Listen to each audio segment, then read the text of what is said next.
All right, you want to get the picks here? Yeah, let's do it. So, Joe, week 13 picks. Both of us coming off a 9-1 week. Boy, this lead looks so damn good. Oh, shit. I messed up. Wait, I messed up. I don't know why this freaking... I'm supposed to be 85-35. You're 91-29. I'm bad at making graphics. This is why... never mind. But that's... Actually, and I also wrote Rutger. I didn't write Rutgers. I wrote Rutger. Holy shit. It's a bad day for graphics. Okay, so Joe is 85-32. Your boy is 91-29 here. You better step your game up, big dog. I'm probably out of time unless I go crazy on in the playoff. You'd have to go crazy in the playoff and pray to God that happens. But let's get to week 13 picks here. Ohio State versus Indiana. Joe, even with the injury to McLaughlin, we are still going with the Buckeyes. Yeah, I said on a Monday, I think that Indiana, and this is one of my betting picks that I've been giving out, Indiana has been extremely consistent at covering. They're 8-2 against the spread this year. Their offense is productive enough that even if they go down big by 2-3 scores, that I feel like that they could at the very least scrape back and put up some garbage time points. But yeah, I don't think that Indiana has the athletes and the bodies to win on the road against Ohio State. I agree. Joe, we're about to find a lot out this week with this game. And I just have a very sneaky suspicion. If they're able to hold on at center this week, the run game might have some issues early. I just don't think Indiana has seen these Megatrons on the outside. I'm going to keep saying about Ohio State every week. I keep picking them every week because of that dangerous receiving core. So we'll see. Joe, Notre Dame and Army, both of us going with the Irish. Yeah, I've shared my thoughts on this. I don't trust Army, and I don't think that Army is as good as everybody wants to. There were a lot of people in the comments of the freaking segment that we did that were trying to say that they thought that Army, we got to respect them. They're going to come out and play a close game. There's a difference in athlete here. Notre Dame is going to have an easy time beating them. It's un-American to pick against the Army. Against hold on. It's un-American to pick against Army, and it needs to be noticed. But as the story and saying goes, God, country, football, and God, country, Notre Dame. That's what the. But because we're talking about Christ here, can't go against Jesus. You can't go against Jesus, Joe. What a spin. What a way to spin that. I'm not going against Jesus. You can play against yourself. As you shouldn't. Alabama and Oklahoma, both of us going with the Tide. Taking Alabama. Oklahoma has been so shaky. I don't see this as any potential for an upset spot. Alabama's run game, Jalen Milroe, if they continue to play the way that they did against LSU, this should be a cakewalk. Simple point put here. Oklahoma can't score enough. Joe, I don't know if they can score 21 points. No, not on this defense, no. So if they do, it means that Jalen Milroe is either hurt or something vastly wrong happened. And we'll just have to wait and see. But I just don't see a path for Oklahoma to win that one. Joe, this is an interesting one. Ole Miss versus Florida, but both of us going with the Rebels. I know that some people want to paint this as a position for a hot Florida team to win. They're not. But Ole Miss, right, they're not. Ole Miss is the true hot team right now. They've got the momentum coming off of a bye week. They roll. Florida, do not have the secondary to keep up with Ole Miss's receivers. I'm really interested to see what it looks like with Trey Harris back. Trey Harris has been out a month.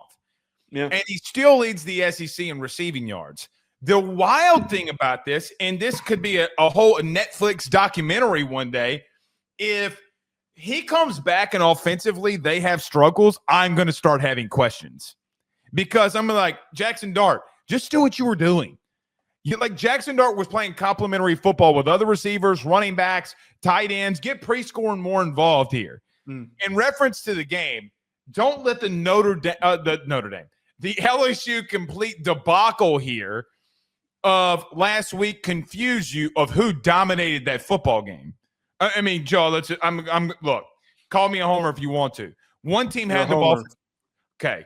Okay. You told me to. All right.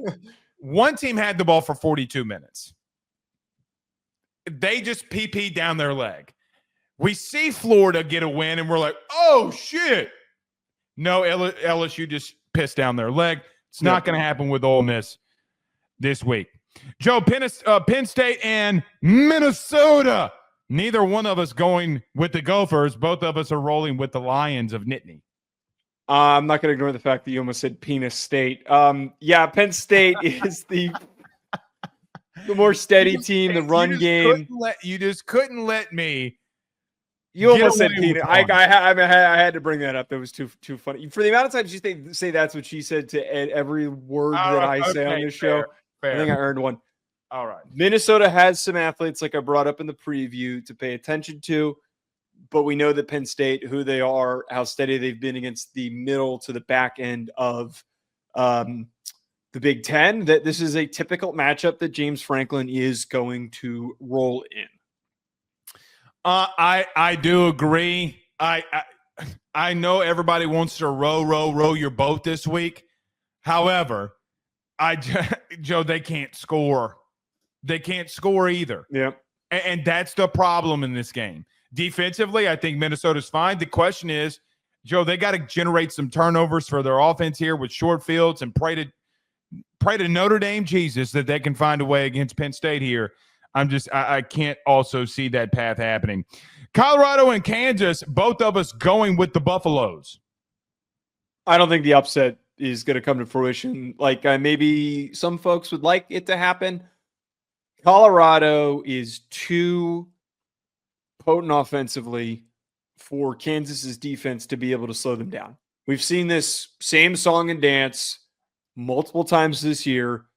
Mediocre Big 12 team that maybe has a good win and a couple of big performances, that has a shaky defense squaring up with this receiving core of Colorado, and they can't cover them for the life of them. So I'm easily taking Colorado, and I'm taking Colorado to cover. The line on this is like 2.5, and it's on the road in Arrowhead Stadium. There's no home field advantage. There's not going to be anybody. Actually, there might be a big crowd to see Colorado play, but take Colorado to cover. That is some free money right there on BetOnline. The reason I think that this game is 2.5 right now on BetOnline is because of what we talked in the preview. I do think that there's a lot of people out there that think that Kansas can run the football. Now, Joe, do you think Vegas is wrong here? I think, and this happened with the Texas Tech line. Colorado was only favored by a couple of points against Texas Tech. And the way that I explained that, and I explained this game when I did my spot on VSiN this week, there are a lot of times, that was a bad voice crack on my part, a lot of times when there's an upset like those teams had, and Texas Tech was coming off of the Iowa State upset, there is recency bias from the books. There is recency bias from the betting market that is trying to quickly engage with a team thinking that they're hot. I don't think that they are. And I think that this is an example of that. I'm going to disagree. I do think it's a close game within 5. I do think it's going to be there, but Colorado is going to win here. Miami and Wake Forest. Miami Hurricanes is the team that we're taking. Can Miami allow Wake Forest, who does have the 35th best passing offense in the country, can they hold them and stop them and not allow them to get big plays here, Joe? We know that Miami should win, but the bigger conversation point, like from the preview that we elaborated on, how do they look defensively? Do they play steadier defense where they can eliminate the big plays? That to me is going to be the main thing that I'm going to be watching for. Yeah, I mean, listen, either you're going to do one or two things here. There's no in between this week for me. Either you're going to actually come out and do what you need to do and show like, hey, man, we fixed some things. Here we are. We're back. Okay. Or you're going to revert back to your old ways. And, Joe, if they do that, we got to start having a very serious conversation about Miami, even though I've been threatened. Yeah, this week. All right, Joe, we're gonna. I'll just say this: Texas A&M and Auburn, both of us going with A&M, but we're gonna break that game down next. So go to YouTube and watch that clip if you're just watching this segment. This is our one disagreement of the week. I'm going with Illinois, and you got to be a homer here and go with Rutgers to upset the Fighting Illini. I can't pick against the Scarlet Knights. I can't pick against the college, or not the College of New Jersey, but the representative of New Jersey. I also need to get back in this thing, so it's a close game. I think that Rutgers could maybe sneak this one out. So there's a couple of things that both of us being Italian know. Number one, you put your money on things that are smart. And number two, you don't go against the state of New Jersey. But if I had to pick, you always go against number one. If you're making money, then you got to go with money. Give me the Illini here. I think they're the tougher team. Don't yell at me. I think they're the tougher team here, and I think that the Illini are going to prevail. However, I'm going to be such an asshole if I start separating more here down the stretch. Just telling you. Yeah, you already are. You already are. Okay. Last one here, Joe, a game that I'm really intrigued by this week. I don't know if our fans really are, but I am. Arizona State versus BYU. We're not going against Kenny Dillingham this week. They're going to win this week, and they're going to find themselves in the Big 12 title game. Well, you brought this up. Yeah, our listeners, for some reason, don't care about the Big 12. It's always one of our least watched segments. I wish we could get more Big 12 listeners. Unless it's Colorado.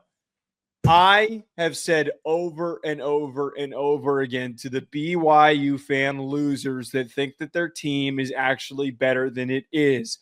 You scraped by. You don't do anything statistically exceptional. You don't have any premier athletes on your team. There was this argument that they had one of the best defenses in the conference. Good. That's nice, but you still don't even scratch the surface of the top defenses in the country. You were playing against a weak schedule. You were getting lucky in a lot of spots with turnover luck in order to win games. And we learned that your run defense is not good enough to go up against a team that knows how to create for themselves through their rushing attack. I think that Cam Scadaboo is going to have a big game. I think that Levitt's going to have a nice game, and that Arizona State is going to humble the shit out of BYU. BetOnline remains your top spot for all of your live betting action and contests. NFL, college football, UFC, NHL are all in full swing. BetOnline is your number one source for wagering news, odds, trends, and predictions with both desktop and mobile access at any time. Head to BetOnline today and use promo code BELIEVE, that's BLEAV, for 50% off your first deposit. That is a 50% welcome bonus. BetOnline, where the game starts.